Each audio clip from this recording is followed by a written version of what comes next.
All right, we're live. Yeah, welcome everyone to this week's webinar, Stopping the Violence in America. We uh, started off with the whole concept of what the concern about guns and that are prevailing within different communities throughout the country. And we realized that yes, guns are a problem, but one of the essential problems is those people who are picking up those guns and are motivated to hurt or kill or whatever someone else, our common citizens, their brothers and sisters, whomever, and realize, okay, let's deal with, of course, we're going to deal with the gun problems or the the enormous amount of guns that are being sold and here in America, but also let's deal with those people who are picking up guns and why and committing heinous crimes, all sorts of different types of crimes. So that morphed into inviting various leaders to our platforms, community activists, church and religious leaders to the platform. Political leaders have been on our on the stage, and it's been a wonderful and excellent journey. And so this week we have another guest who would add value to this our efforts that we're making to really deal with, get more insights to, and be able to be a catalyst to bring people together, and also to find some what we call a national resolution to helping to reduce violence in our communities. And we found out that many people that have come on, they're in their prospective communities, they are in their prospective states, but a lot of people don't know who they are, the country. And we would love to be that kind of catalyst to bringing them all together.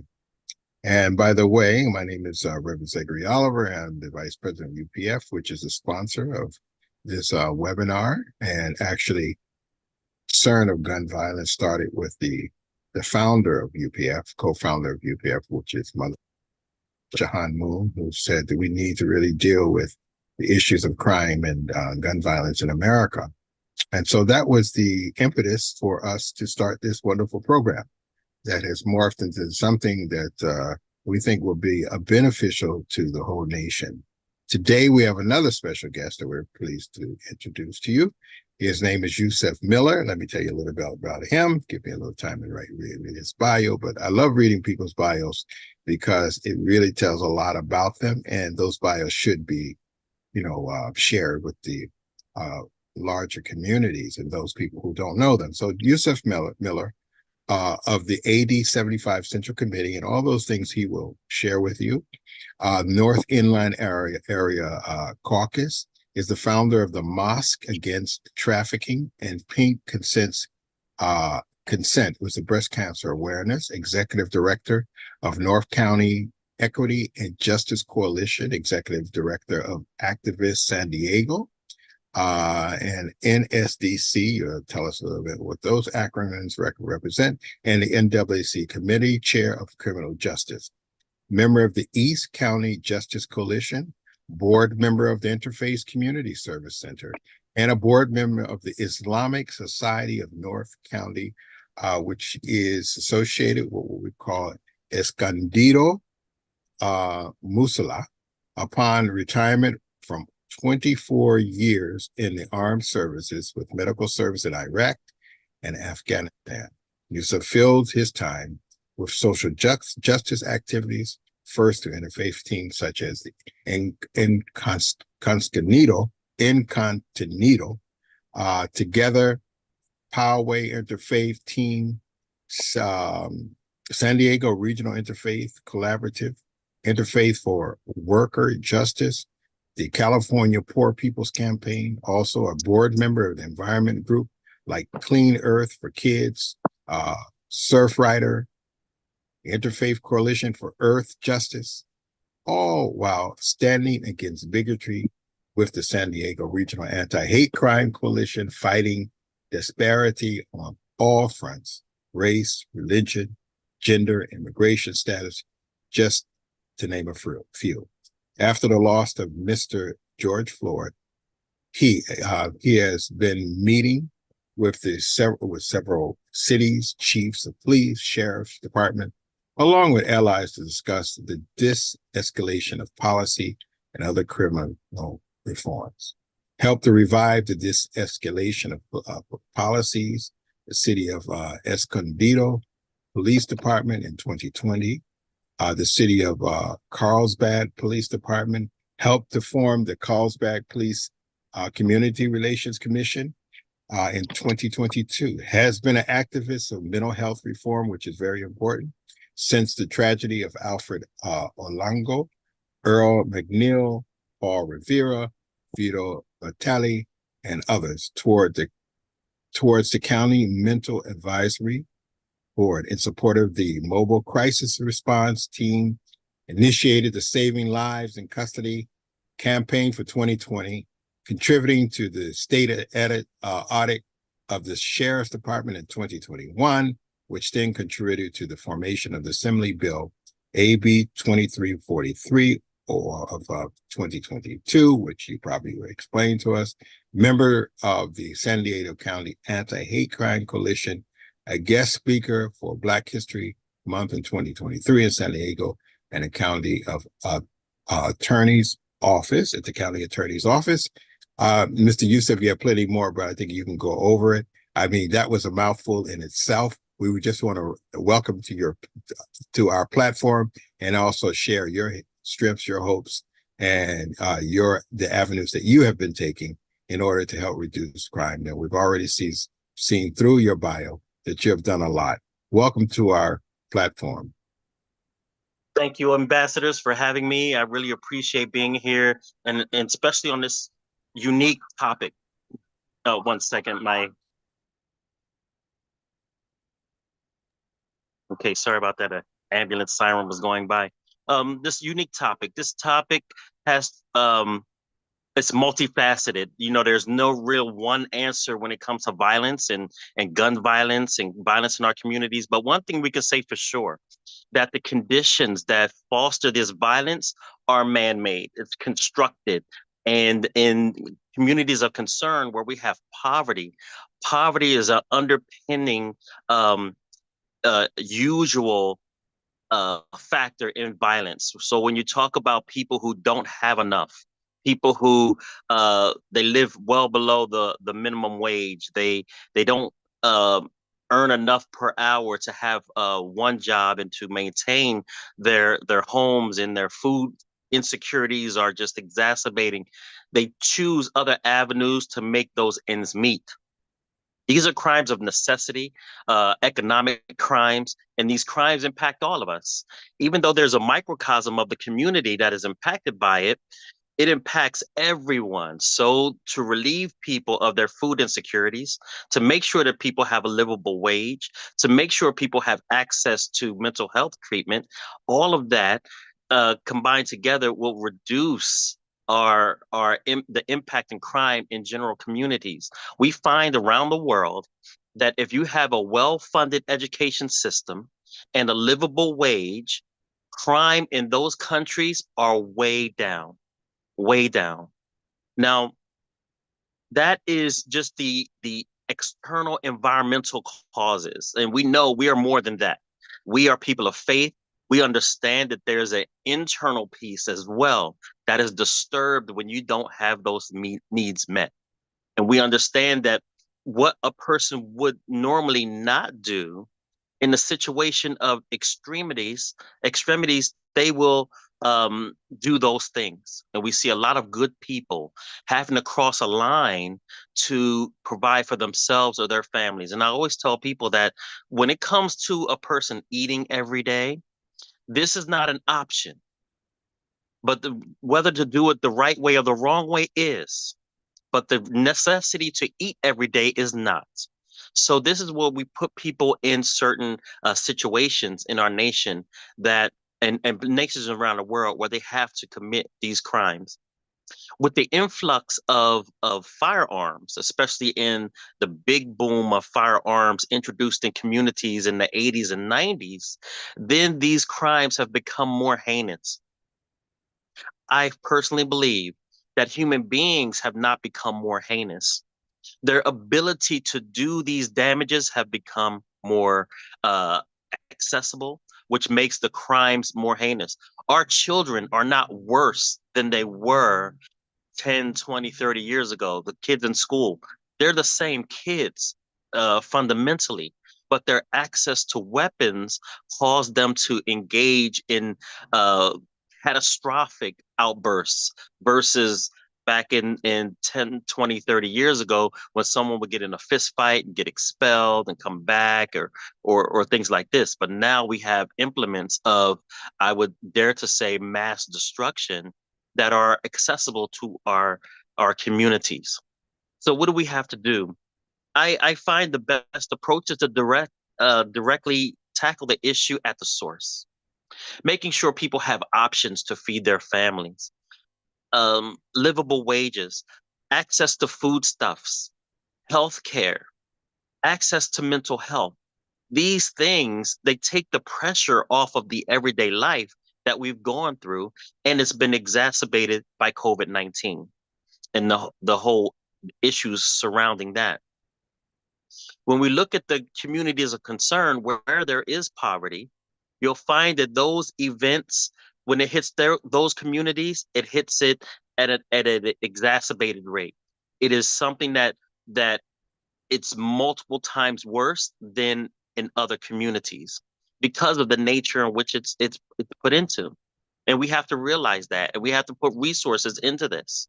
We have to make sure that people who are of faith that are in these communities, because these communities have all kinds of faith traditions there, from Catholic to Protestant to Muslim to Jewish to all kinds, Buddhist, Baha'i, all kinds of of faith centers, and we all believe the same thing, that we should feed the naked, feed the hungry, clothe the naked, and so on and so forth. There are none of us without that principle. So when we put that principle in engaged in life into action through our hands and our feet, we find that we make an impact that can buffer the community from these violences. But with that said and still, we still have a great problem with violence. Overall, in my area, in my community, violence has gone down a great bit, and not based on my work, solely, not at all. What I'm saying is just overall in general, violence has come down, but the existence of violence is still at an unacceptable rate, even though it's come down. So we need to look deeper and see what we can do to impact the community. The best place to start is with the youth, especially when you get them in middle school.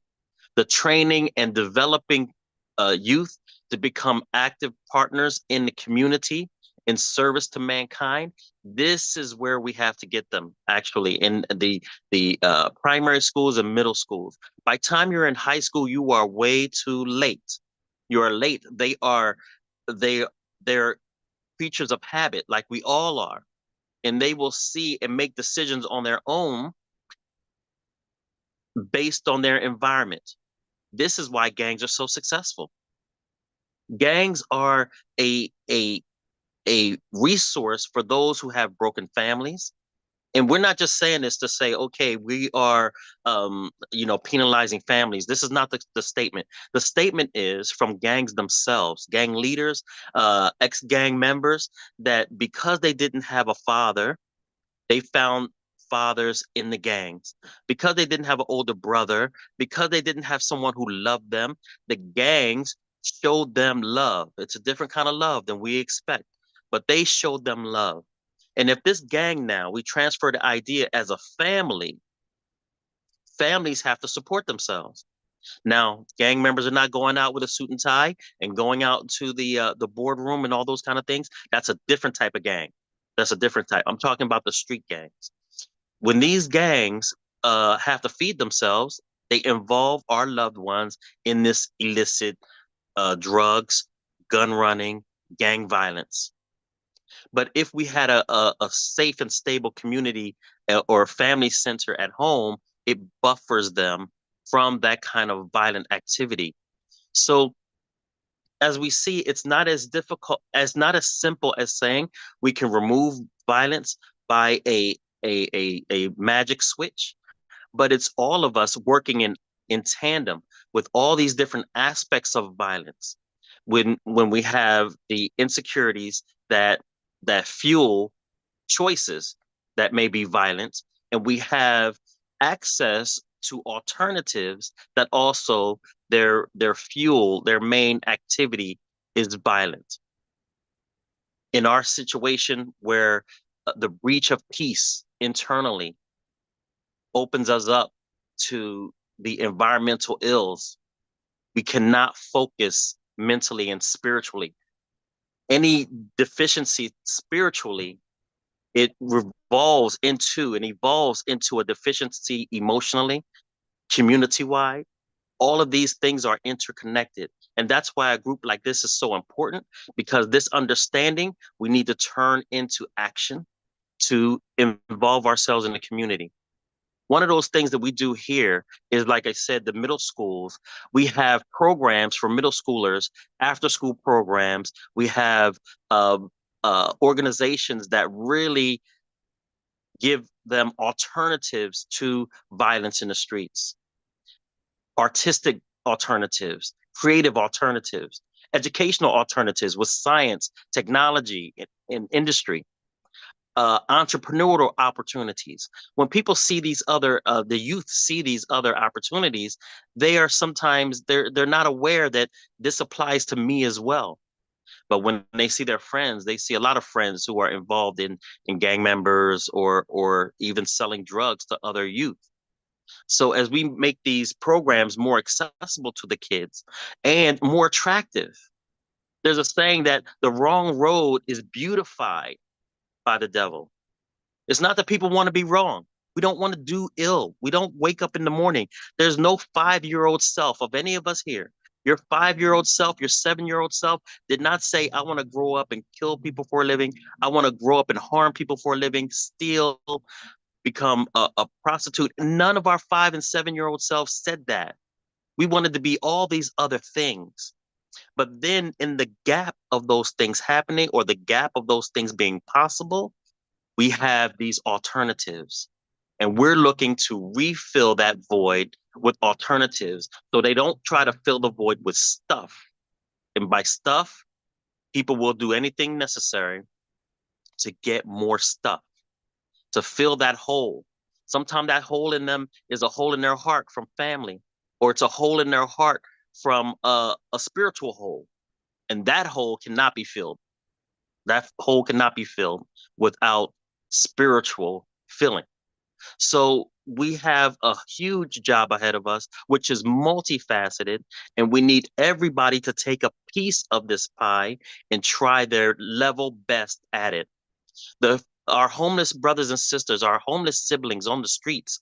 If you when you talk to, and I'm sure all of us have here, I'm preaching to the choir here, but when you talk to the homeless, you know that violence is really bad among homeless population.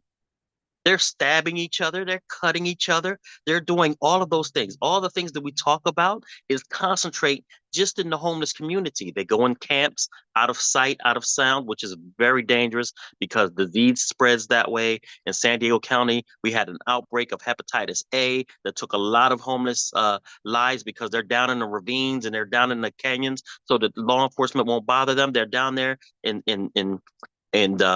disease spreads. But in those communities, when you visit to try to give them hygiene products and food, you'll find that they're all armed, almost all of them.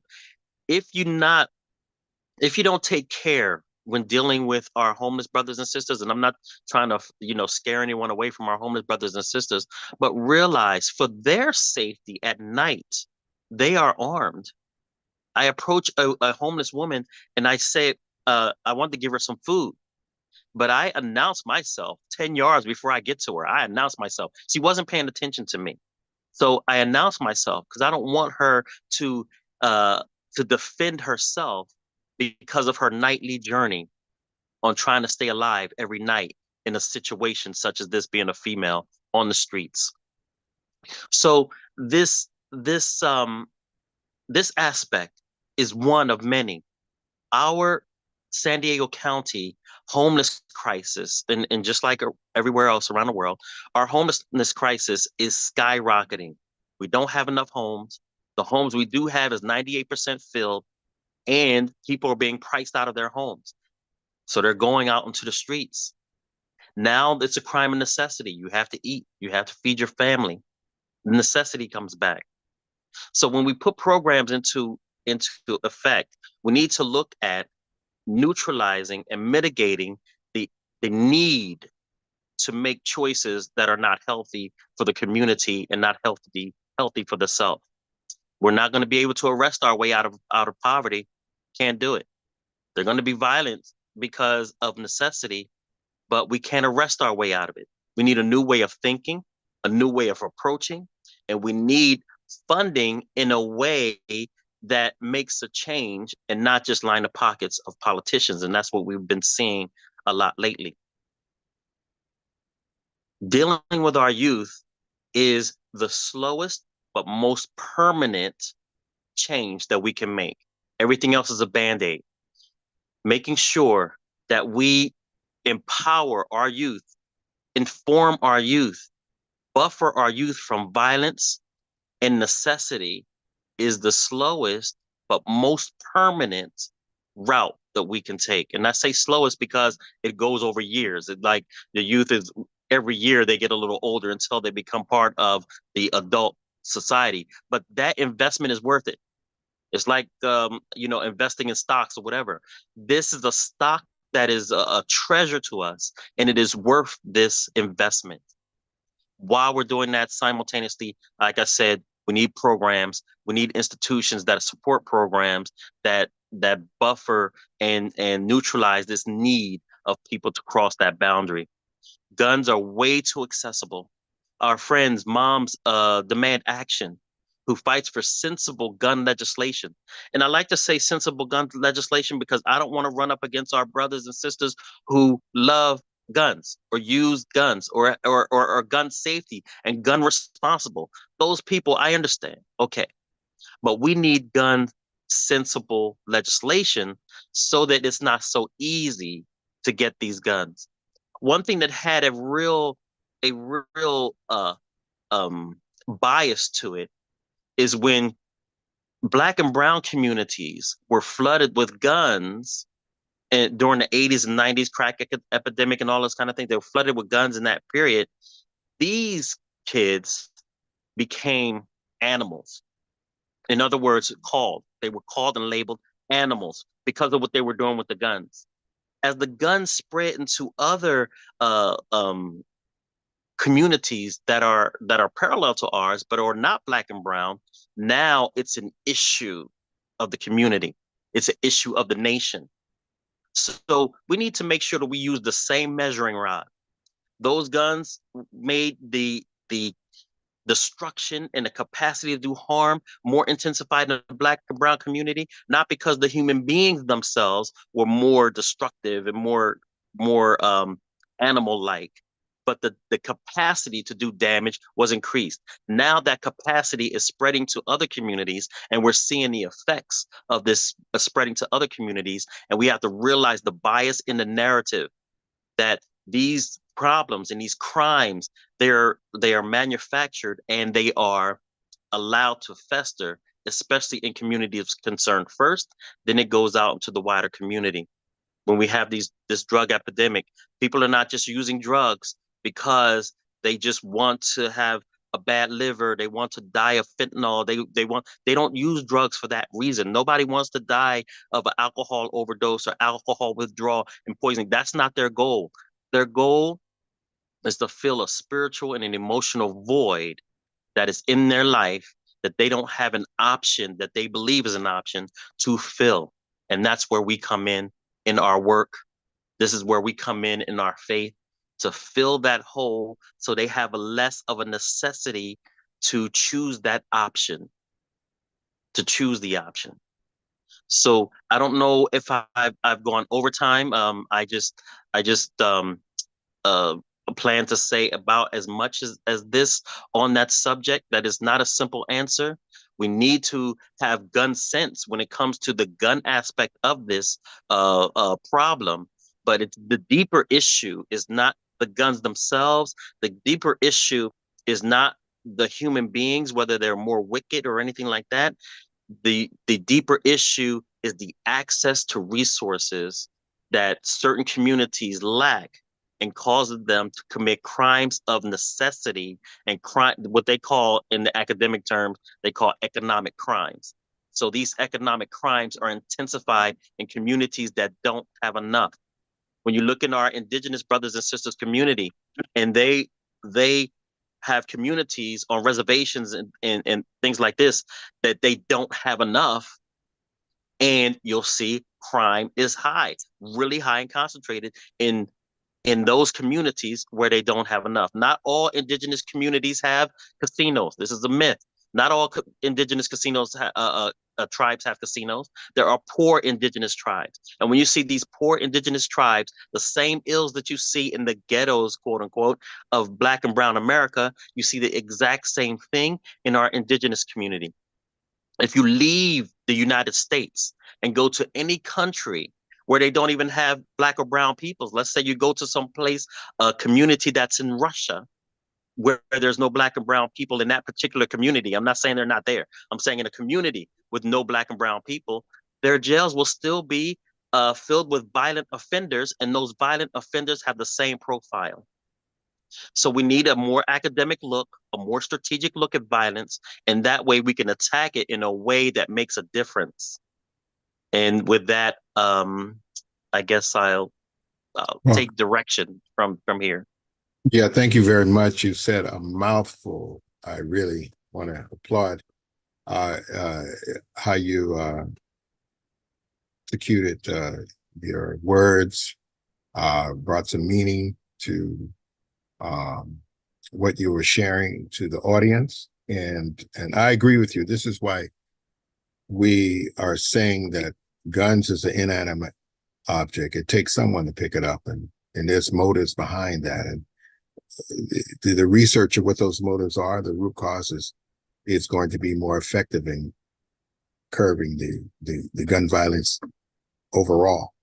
But when we deal with, you're dealing with, and I always say that we're dealing with demographics, and each demographics have their kind of unique situation that causes or the root cause of violence. But in itself, when you deal with the crime of necessity, which I like, and economic crime, then of course it's going to manifest in a certain type of way.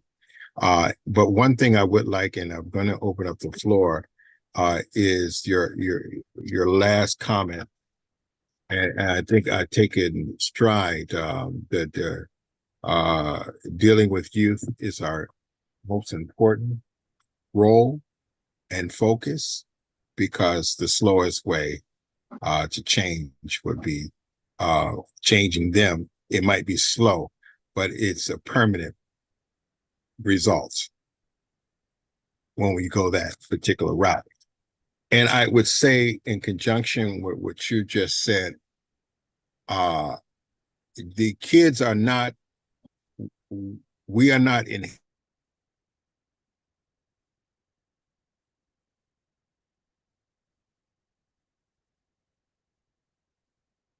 Did I freeze or Nope, he's frozen just for a second. okay? He'll be right back. Yeah, Sorry.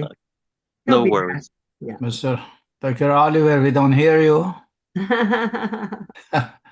You, Sorry, that happens you occasionally. just Yeah. see your beautiful face, Yeah. You said not this your is our voice. chance to talk now. So, but that was brilliant. I really like that Thank you. because you really, you put it in a nutshell. I mean, you focused on the problem and you didn't take any cheap shots at any group or whatever like that, and so this is something anybody could hear and they'd have to agree with you. You have to say, because it's like, here's what I see as the problem. If you agree with me, yeah, I invite you to help whoever you are. That's right. So I thought that was that was such a clear-minded thing, and it's so refreshing to see that, especially in today's climate stuff. Yeah, I could listen to you all day. Thank you. Thank you, Robert. Yes, me too. Joseph, you brought tears to my eyes. You made my day. Mr. Joseph, I love what you said. Everything you said is absolutely true. God need you to teach and educate young people today in America. I really want to invite you to Los Angeles. I invited you actually for this program and my wife, Uli. And I really want to work with you. I'm in charge of Universal Yes. Moderation in Southern California. Your mind, your thinking, your thought, it really is something inspirational from God. That these young people need to hear that. What you said, when young people they after they get into high school, it's too late. It's true. And the hole that you describe it in the family, they have that hole because families many times they don't take care of their kids or the children, young children. I have three daughters.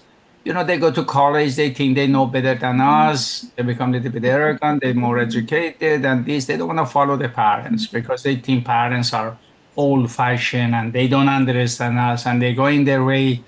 And of course what you said, gang groups, they love them, care about them, and they responded. And when they trap in those kind of activities, gun, any kind of violence, drug and homelessness, all of it, it's too late to bring them back. They get into that and it's too far. So we have to do something for teenagers. I did one time the haircut for homeless people in Los Angeles, and I give them also $1 if they come and get a haircut. And it's a long line. And one of them has no hair. I said, hey, guy, you don't have hair. What do you want to say? Okay, where is my dollar? I said, okay, dollar, get out of it. Anyway, I talked to them and said, what happened to you guys that you end up in the street? All of them, almost all of them, they said, I don't know who was my father. I didn't know who is my mother. I neglected. Nobody cared about me. No uncle, this, everybody was really into some problem. So we need to be like parental for those kids and role model and teach them. What you said is experience that you face it. It's not just talking. You taste it. The problem of the youth and what is said, youth are the future of every society. So I'm sorry, I'm so excited. I like to see you. I want to invite you to Los Angeles in my home if you have time, and we have dinner. Shish kebab, I'm pretty good. I want to make for you, and I want to come to San Diego to meet you. You always talk beautiful from your heart, from God point of view. Thank you. So I am back. Thank you so much. I just before you start, can you Oh, hear you me? cried too, Robert. I almost Can you hear me? cried. Okay, Mr. Oliver, sorry because you froze, so we got too excited and we make some comment. So I like to No listen problem. to I you, just Joseph. You're so inspirational. Sorry. Take care. Go ahead, Mr. Oliver. I'm just asking a question. Can you hear me? Yes. Now we hear Oh, you. okay. Yeah, Okay. I think I don't know just what wanted to- happened. Yeah, go I ahead. wanted to give Yeah, a caveat to what I Yeah. said when I mentioned that at high school it's too late. I didn't want to give the impression that anyone is thrown away because at that stage, what I meant to say, and just to add some clarity to it, is that usually after that stage, it takes a catastrophic event to get them back on the right path. So they're still valuable and they're still loved, and we need to work on them as well. But usually at that stage and beyond, it takes a catastrophic event, usually negative, to get them back on the right path. And I just wanted to make sure I didn't give the wrong impression when I said that I part. got Okay, it. I great, know great. exactly what you say. You have to take care of everybody, but it's better earlier the better. When they are teenagers, they feel lack of love and attention from elder, and then it becomes more difficult. But it's not late. Sorry. Go ahead. Who is next? Would like Arcadio? How are you? Hello, I'm doing well. Can you hear me? Yeah, I can hear you this time. Last week we couldn't hear you. Thank you. Speak a little bit louder. Yeah, I heard everything that Mr. Yusuf had to say, and it made perfect sense to me because I can relate how those factors, drove me to make the decisions I made that caused me to spend 42 years of my life in prison. But one of the questions that I've always pondered was that I have an older brother. We lived in the same household, had all of the same factors come into force, and he went on to become a college professor. And I've always wondered what was the difference between him and myself that caused that difference, that caused him to go one way and me in the other. What is that? If I could identify that factor, I would really like to pass it on. So, but with that said, I also wanted to talk about young visionaries and the model that we bring into the communities.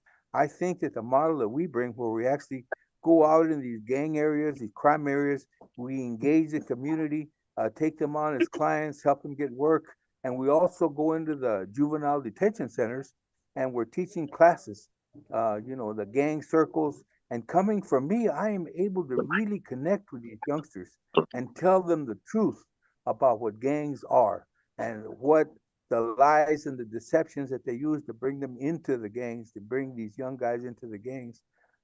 So I think that model that Young Visionaries is bringing into the community is very good. I haven't seen one better, where people are actually going out as teams and engaging this at-risk population.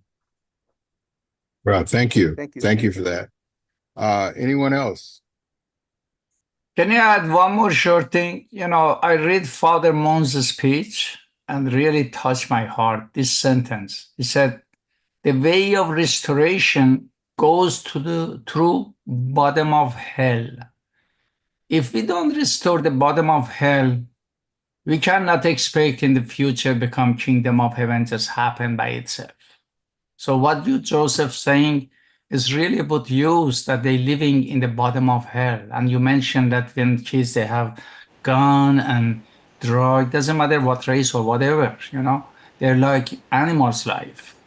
They don't care. They lose their conscience. I have so many story that, when people are into drug, they even don't care about their mother, their parents, their children. They kill them. I just have terrible story in Iran, my country, that, this guy, he killed his sisters and brothers, 3 people and mother.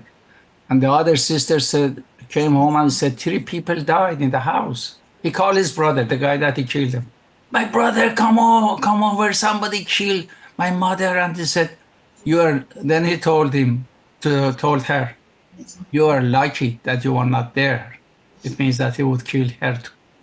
Because it was in heavy drugs. And I went to that graveyard. There were 3 graves next to each other. It was so sad. And they arrested the guy, and I think they executed him too. So this is the power of the poisonous of the drug that kill human brain. You're not human anymore. Or if somebody have gun, I can imagine how you can kill some human and not to have any sense. It's, so easy. Sorry, I talk again, but I'm so inspired by you, Joseph. By the way, Joseph is the name of, Joseph is Joseph, right? In my country, we call Joseph. Are you? It's the same name. Oh, okay. Yeah, same name. Are you Muslim? Yes, I am. Okay. Assalamu alaikum. Wa alaikum salam wa rahmatullah. God bless you. Okay, what next person? I'm sorry, Dr. Oliver. I'm excited today by his speech. Dr. Dr. Madeline, please. Thank you. Welcome. Peace and grace, everyone. Thank you so much, Yusuf, for sharing that information. Nasir, I'm feeling your energy. I love it. Okay. Yusuf, you mentioned, it blessed me because you talked about the risk factors in our communities and how some are actually becoming products of their environment. Just not having the necessary tools that they need and not having the everyday needs met. You're absolutely right. We need food, we need air, we need water, we need housing, we need clothing, we need those things. Those are our basic needs. And when those are taken away from us, then we go into survival mode. You know what I mean? And everybody's survival mode and survival instinct is different. Someone might go in the grocery store and eat and rest getting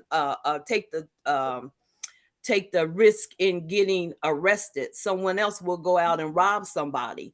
You know what I mean? So those different levels. And I thank and praise God that none of us here have been put in the place to do what we have to do, because you don't know what you will do until you put in that place that you have to do.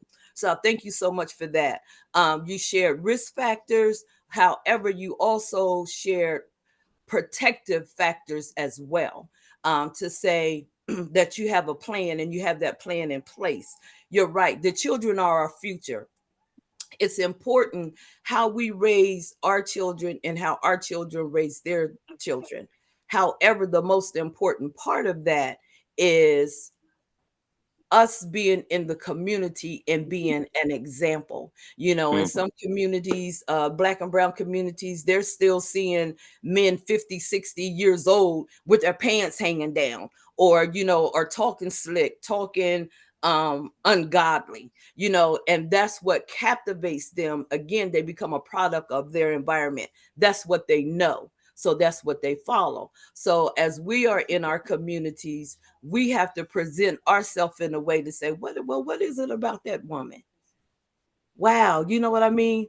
You see a gang of young people standing around, don't hesitate to speak to them, just to say, well, how you guys doing? How's your day going? You know what I mean? To lend ourselves to them, to let them know that we see them.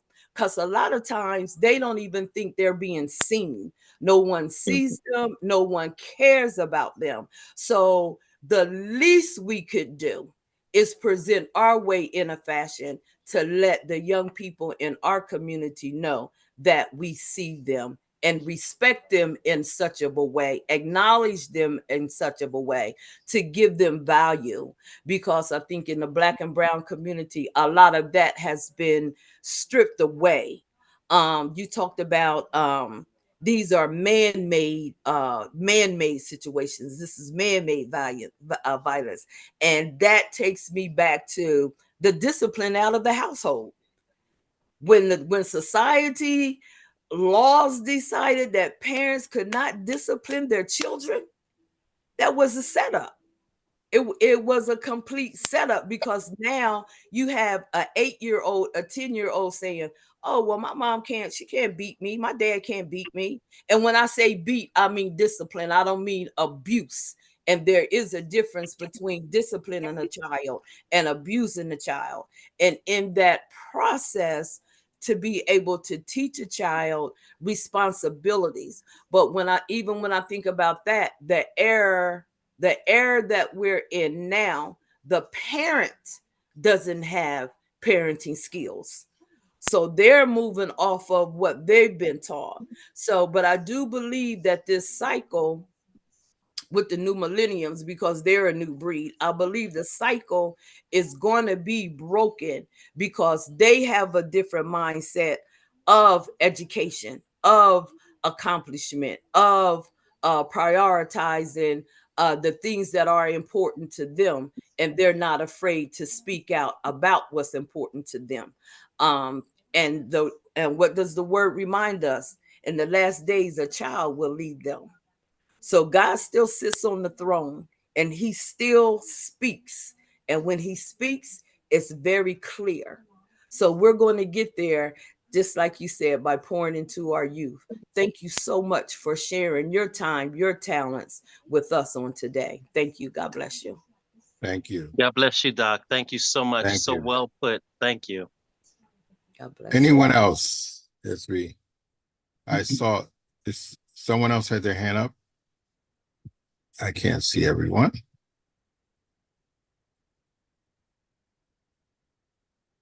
Yeah, as we go on, if anyone has anything else to say, I'd just like to, again, to reiterate my point. And I really appreciate the things that you said, especially with our young people, and that whole concept about animals, and, you know, but there is, I say, why I deal with demographics. You are right. crime is crime, and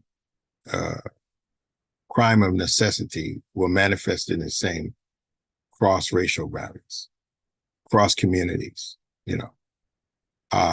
But I think I heard you say the underwriting still is that particular crime might be 10% of necessity because of demographics.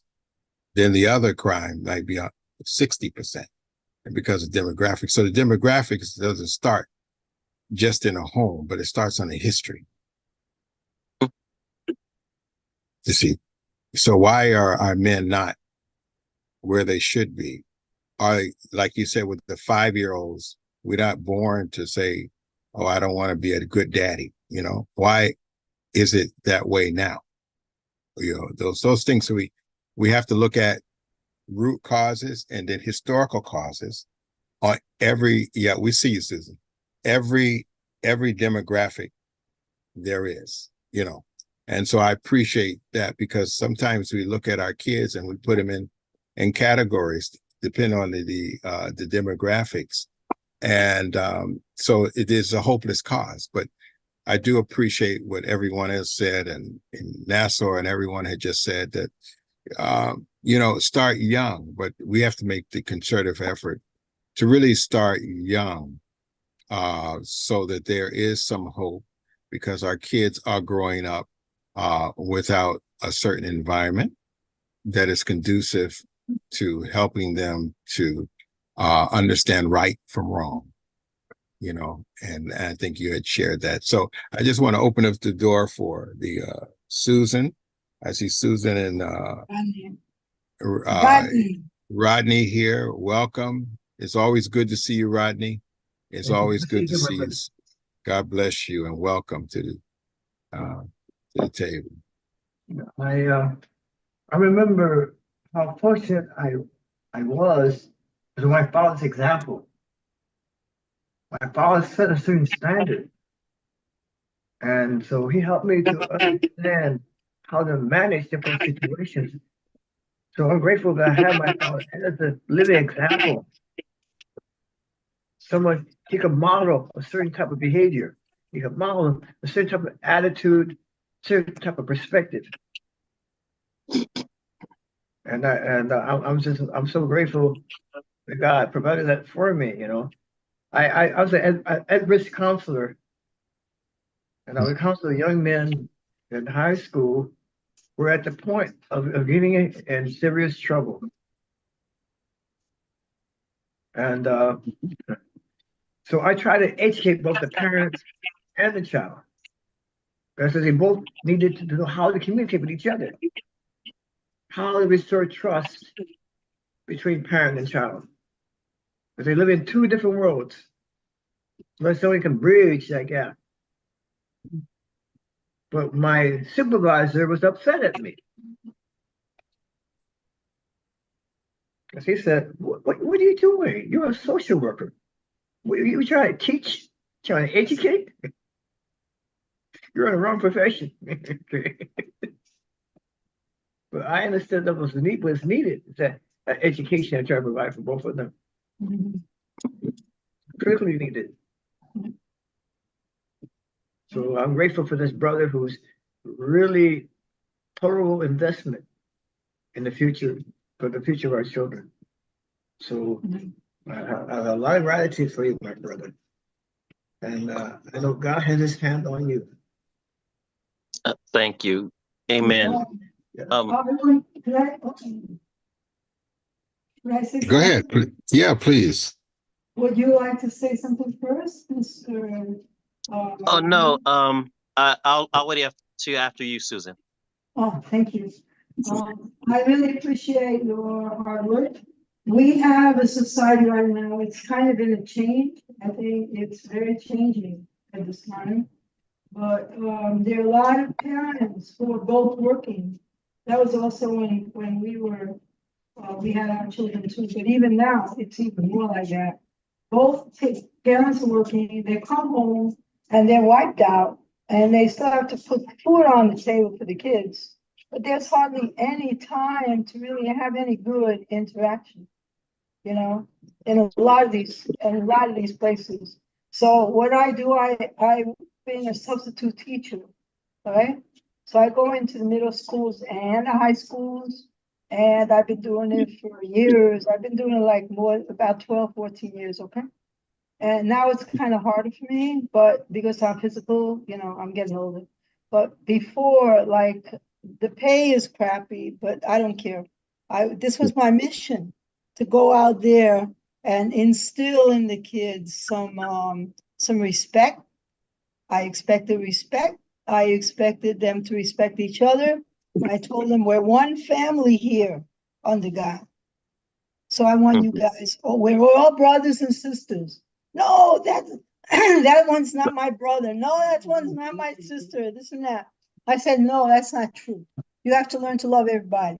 So, I was able to, whatever their assignment was, I tried to bring love in there and to respect and for them to love themselves. I said, each one of you different.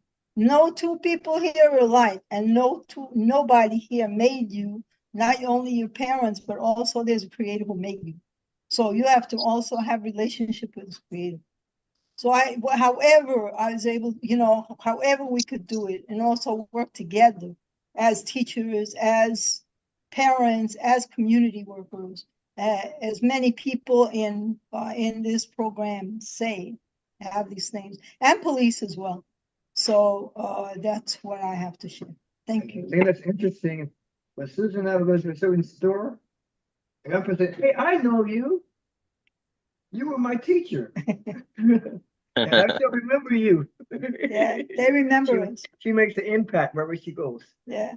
Well, I have a on that- question for Joseph. How many kids now you take care of? What's your program that you're doing so we all can support you? And I really want to, meet you and share with you what I'm doing actually in Los Angeles through sport. You have Peace Cup, our church, we have a lot of young people actually. Every Saturday, I invite them to play sport. So, we have to have some good program for fun, actually, for young people, for teenagers, like sport, entertainment, picnic. We have a camp here in Los Angeles. So I really want to meet you and work with you. By the way, you looks like Muhammad Ali. If you shave and Muhammad Ali, I listened to him last night. He's a great guy. So if you don't have a mustache and beard and hat, so you look very similar to Muhammad Ali, who is my favorite. SubhanAllah. That's a first for me. Thank you. Okay. Go ahead. Well, I'll start with some of the comments I made earlier, then I'll get to you, Nasser. One of the things I believe in is modeling for my sons. And people ask me, why do I always wear a suit jacket and a tie when I go in places to speak and those things? And I tell them, they say to me that, I look uncomfortable. I don't look relaxed or whatever. And I say, look, I am relaxed, number one. I am relaxed and very comfortable, but I'm not dressing for you. I have 2 sons. I'm dressing for them. My pants are on my waist. I have a belt on. I have my persona that I'm modeling for my sons, not you and your opinion of what's cool and what's not.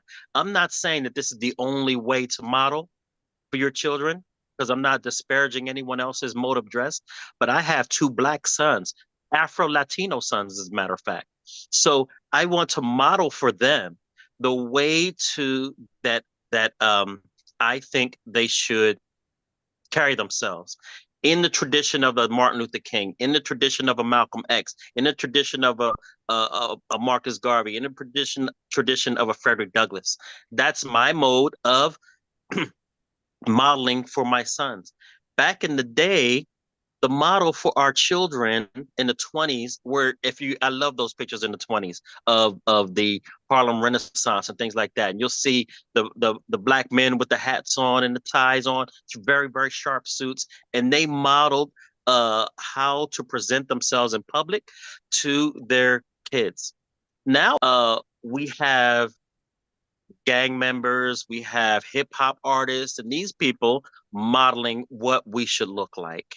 And instead of us taking responsibility on how we model for our youth, we are trying to change and model for our youth what they are. So we want to say, okay, I want to come to your event, and I'm going to have my pants sagging so I can relate to you. I'm going to have my things like this so I can relate to you.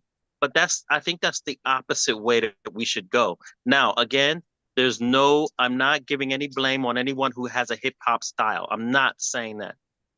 But what I am saying is that, like Doc remarked earlier, I know some of my friends who are 60 and 70, and some are pushing 80, who still have their pants sagging on purpose, having their pants sagging in order to connect to the youth. And I think that this is a huge misstep. And we don't have our youth model for us. We model for our youth and be intentional. If you have a hip hop style, that's your style, hip hop style, fine.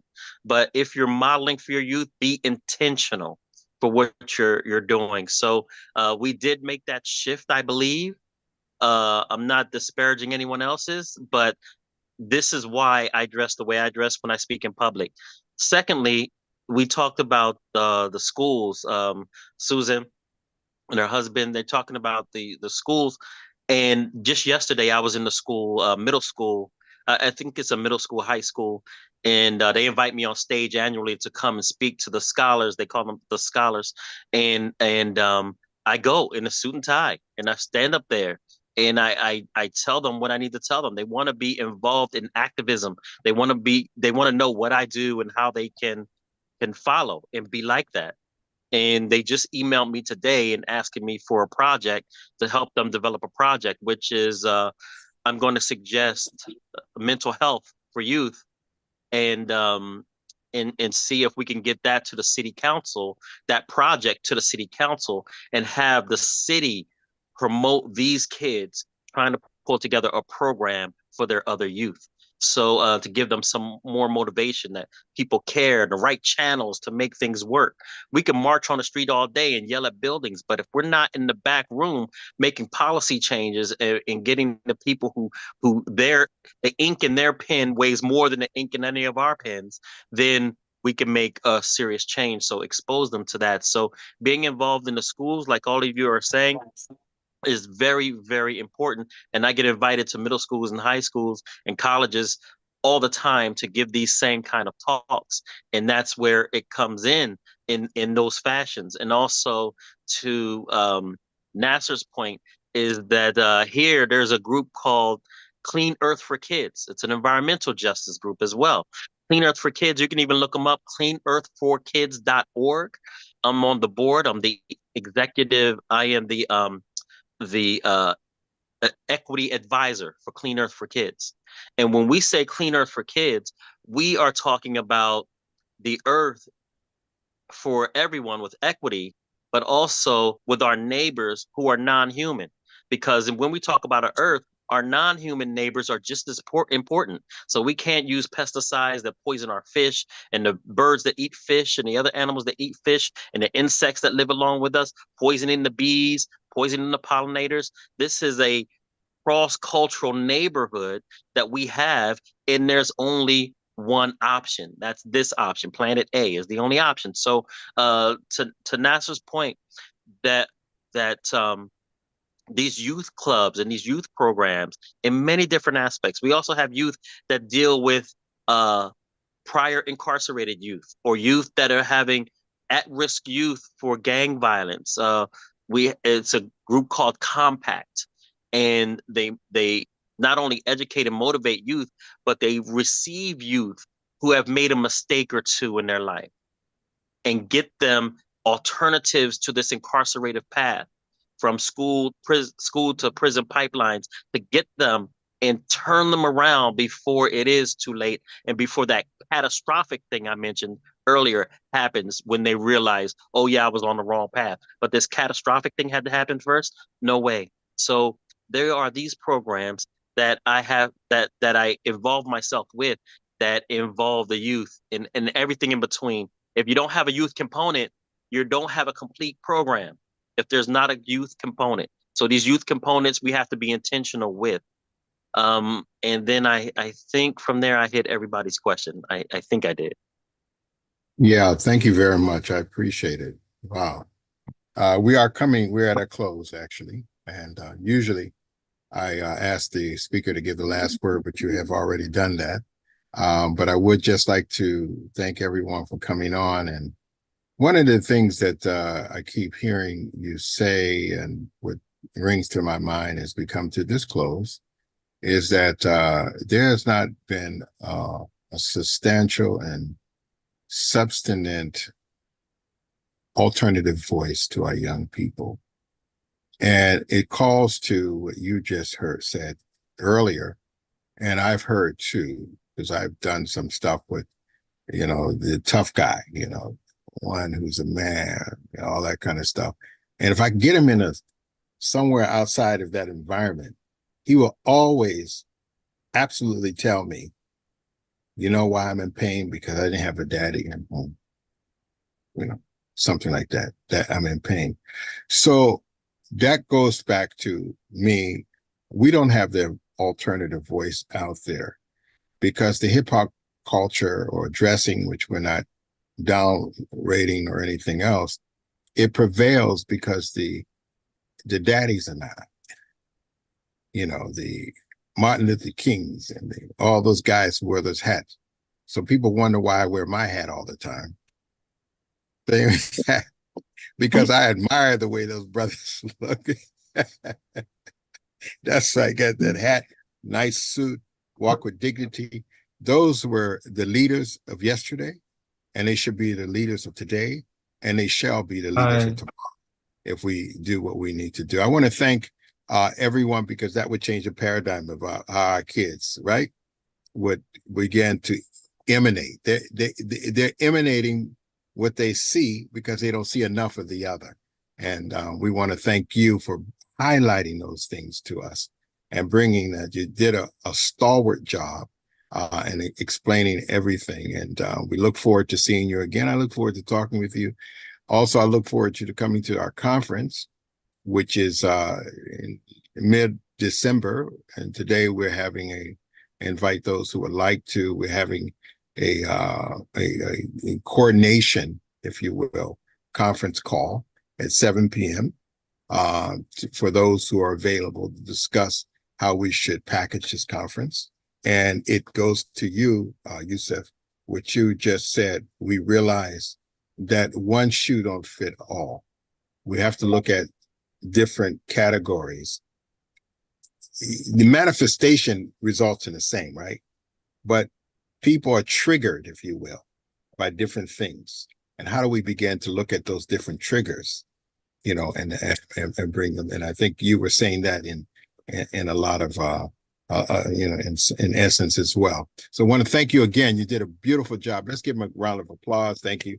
Thank you for Nasser for bringing him up onto the table, and everyone else who have shared with us. Again, Arcadio, thank you so much. I got a chance to hear your voice. Yesterday, you were not, you couldn't get your sound right. And then when you did speak, I was out of the country. I was in Africa. So, but now I'm back and I'm glad to hear your voice. Brother Yusef, God bless you. Thank you. And we shall be talking with you again. You did a great job. Yeah. Thank you all. It was my pleasure.